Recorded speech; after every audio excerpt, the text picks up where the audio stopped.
44 for today. You can see it is going to be a little bit warmer than yesterday. We'll see a mixture of clouds and sunshine. This morning, I do think you're going to see a good amount of sunshine. More clouds on the back end of the day, but winds will thankfully stay on the lighter side. And then tonight, we are going to be watching for a weak system to push through. A good portion of us are going to stay dry, probably won't see anything at all. But this system is going to be bringing in that potential of some light rain, possibly even some flurries. But you can see temperatures are going to be pretty much on target with where we are this morning.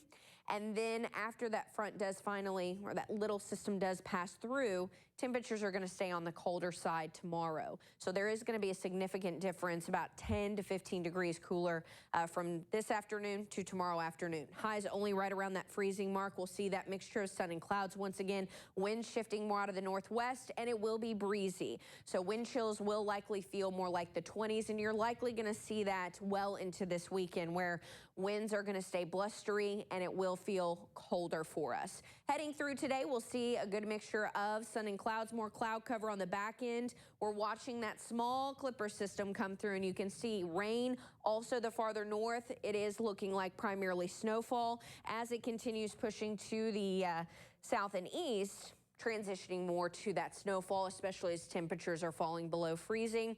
I don't think this is going to cause any significant impacts. You may notice some flurries if you are out and about at this time. I mean, you can see it's just after midnight, and then by daybreak, we should see drier skies, but just be mindful for your Friday. Still some of them flying in our skies, but shouldn't be anything that will impact your drive. Now, as we approach the weekend, we do have lots to talk about. It is looking very, well, as we get closer, more significant in that confidence for potential winter weather. And we're talking about not just winter weather, we're talking about potentially travel impacts, possibly power outages. Still a little iffy on what type of precipitation you're going to see across the tri-state. Specifically, Sunday morning and into Monday, we're looking at potential precipitation of snow, sleet, ice, and rain, all potential factors for Sunday and into Monday. And we should expect travel impacts for sure, possibly, like I said, even power outages, especially as temperatures are going to significantly cool down. So here we are early Sunday morning. We start to see, and now it is showing on this model in particular, snowfall and then transitioning over to that freezing rain, potentially sleet for a good portion of the tri-state. Obviously, the farther north, we're looking at more snow, primarily north of I-64, but the farther south, it is looking like freezing rain, potentially even rainfall. It's just all going to be dependent on our temperatures.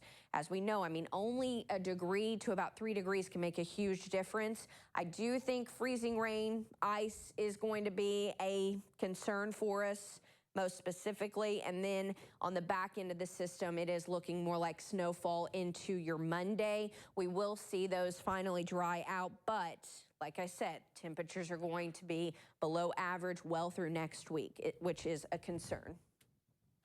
Still ahead, for